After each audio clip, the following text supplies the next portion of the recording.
السلام علیکم ناظرین کرام، گزشتہ ویڈیو میں ہم نے فتح مکہ کے متعلق بیان کیا تھا اور یہ بتایا تھا کہ فتح مکہ کے بعد جنہوں نے برضا و رغبت دین اسلام قبول کیا ان سے حضور علیہ الصلوۃ نے بیعت لی۔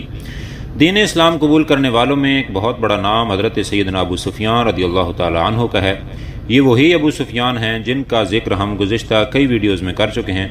آج ہم انہی کے متعلق مختصر سا بیان کرنے والے ہیں۔ حضرت ابو سفیان رضی اللہ تعالی عنہ جب تک ایمان نہ لائے تھے تب تک انہوں نے حضور اقدس صلی اللہ علیہ وآلہ وسلم کی عداوت و دشمنی میں کوئی کسر اٹھا نہ رکھی تھی۔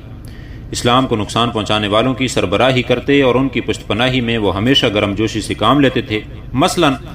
جنگ بدر کے لیے کفار مکہ کو انہوں نے ہی اکسایا اور لشکر کفار کو مکہ سے مدینہ بلا کر بدر میں کھڑا کیا اور پھر خود بھی لشکر قریش میں شامل رہے۔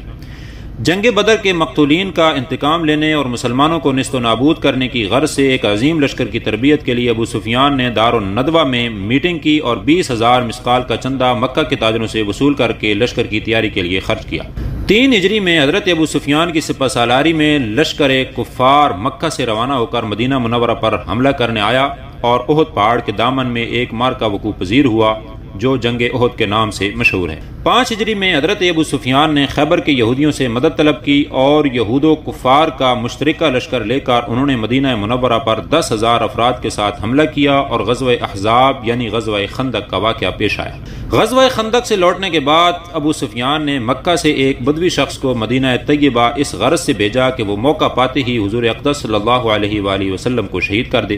ابو سفیان نے اس شخص کو سواری کا اونٹ اور زاد سفر اپنی طرف سے دیا تھا۔ وہ شخص مدینہ منورہ آیا، پکڑا گیا، حضور نے معاف فرما دیا، لہٰذا وہ مسلمان ہو گیا۔ 6 ہجری میں حضور اقدس صلی اللہ علیہ وآلہ وسلم مدینہ منورہ سے بنیت عمرہ مکہ معظمہ کے لیے روانہ ہوئے تو ابو سفیان نے حضور کا مکہ معظمہ میں داخلہ روکنے کے لیے مشرکین مکہ کو جمع کیا اور حضور کو روکنے کے لیے جدہ کے راستے پر واقع موضع بلدہ پر لشکر کا پڑاؤ ڈلوایا۔ بعد میں صلح حدیبیہ ہوا۔ صلح حدیبیہ کے بعد حضور اقدس صلی اللہ علیہ وآلہ وسلم نے ہرقل شاہ روم کو اسلام کی دعوت کا مکتوب ارسال فرمایا۔ اس وقت اتفاق سے ابو سفیان بن حرب تجارت کے سلسلے میں ملک شام آئے ہوئے تھے، جہاں انہوں نے ہرقل بادشاہ کے دربار میں جا کر حضور صلی اللہ علیہ وآلہ وسلم کے خلاف ہرقل کے خوب کان بھرے اور کذب بیانی سے کام لیا۔ مختصر یہ کہ اسلام اور حضور اکرم صلی اللہ علیہ وآلہ وسلم کے خلاف کوئی بھی تحریک یا کوئی بھی محاذ ہو، ابو سفیان بن حرب اس میں بڑی گرم جوشی سے حصہ لیتے اور اسلام کے خلاف اپنی تمام تر طاقت و دولت صرف کرتے، لیکن ان کی تقدیر میں ایمان لکھا ہوا تھا۔ حضور اقدس صلی اللہ علیہ وآلہ وسلم کی خدمت میں فتح مکہ کے دن 8 ہجری میں حاضر ہوئے، اپنے ماضی کے افعال پر ندامت و شرمندگی کا اظہار کر کے معذرت خواہ ہوئے اور سورہ یوسف میں مذکور برادران حضرت یوسف علی نبینا علیہ الصلوۃ والسلام کا مقولہ جس کی حکایت قرآن نے لقد آثرک اللہ علینا وان کنا لخاطئین، بے شک اللہ نے آپ کو ہم پر فضیلت دی اور بے شک ہم خطاوار تھے، جواب میں حضور اقدس صلی اللہ علیہ وآلہ وسلم نے وہی فرمایا جو حضرت یوسف علیہ السلام نے اپنے بھائیوں سے فرمایا تھا، یعنی لا تثریب علیکم اليوم یغفر اللہ لکم وہو ارحم الراحمین، آج تم پر کچھ ملامت نہیں، اللہ تمہیں معاف کرے اور وہ سب مہربانوں سے بڑھ کر مہربان ہے۔ حضرت ابو سفیان رضی اللہ تعالی عنہ حضور اکرم صلی اللہ علیہ وآلہ وسلم کے دست حق پرست پر ایمان لائے۔ حضور نے ان کی تمام خطائیں معاف فرما کر اخلاق کریمہ کا مظاہرہ فرمایا۔ حالانکہ حضرت ابو سفیان رضی اللہ تعالی عنہ نے اسلام لانے سے پہلے حضور کو اتنا ستایا تھا کہ اگر حضور اقدس کے بجائے دنیا میں اور کسی کو اتنا ستانے کے بعد معافی کا طلبگار ہوتے تو معافی ملنے کی کوئی امید نہ ہوتی بلکہ جان کے لالے پڑ جاتے، لیکن حضور اکرم رحمت عالم صلی اللہ علیہ وآلہ وسلم نے کمال عفو و کرم سے ان پر نگاہ لطف و عنایت فرما کر معاف فرما دیا، بلکہ اپنے دامن میں پناہ عطا فرمائی۔ حضور اکرم صلی اللہ علیہ وآلہ وسلم کے اخلاق جمیلہ نے حضرت ابو سفیان کو ایسا گرویدہ اسلام کر دیا کہ انہوں نے اپنی ماضی کی خطاؤں کا کفارہ ادا کرتے ہوئے خلوص دل سے اسلام کی زرعی خدمات انجام دی، اپنی تمام صلاحیتوں کو اسلام کے فروغ کے لیے ہی استعمال کیا اور ان کا شمار اکابر صحابہ کرام میں ہونے لگا۔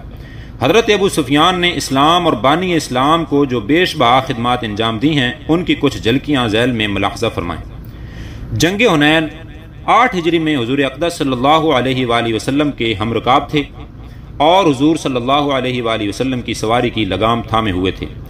جنگ طائف 8 ہجری میں حضور کے ساتھ شریک ہوئے۔ اس جنگ میں تیر لگنے کی وجہ سے حضرت ابو سفیان کی ایک آنکھ جاتی رہی۔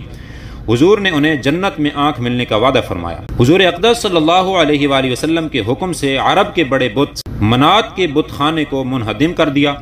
حضور اقدس صلی اللہ علیہ وآلہ وسلم کی خدمت میں حاضر رہ کر وحی الہی کی کتابت کی خدمت انجام دی۔ ملک شام میں لشکر اسلام کے ساتھ رہ کر بڑی جاں فشانی سے رومیوں سے لڑے، خصوصاً جنگ یرموک کے 12ویں دن جب اسلامی لشکر نے ہزیمت اٹھائی اور مجاہدین اسلام پیچھے ہٹنے لگے، تب حضرت ابو سفیان نے للکار کر داد شجاعت دیتے ہوئے اسلامی لشکر کو ثابت قدم رکھا۔ جنگ یرموک میں ہی حضرت ابو سفیان نے تیر لگنے کی وجہ اپنی دوسری آنکھ بھی کھو بیٹھے اور وہ دونوں آنکھ سے نابینا ہو گئے۔ ملک شام میں حضرت ابو سفیان رضی اللہ تعالی عنہ نے جنگ دمشق، جوسیہ، رستن، قنسرین، بعلبک، ہمس اور یرموک میں اپنی خدمات پیش کی۔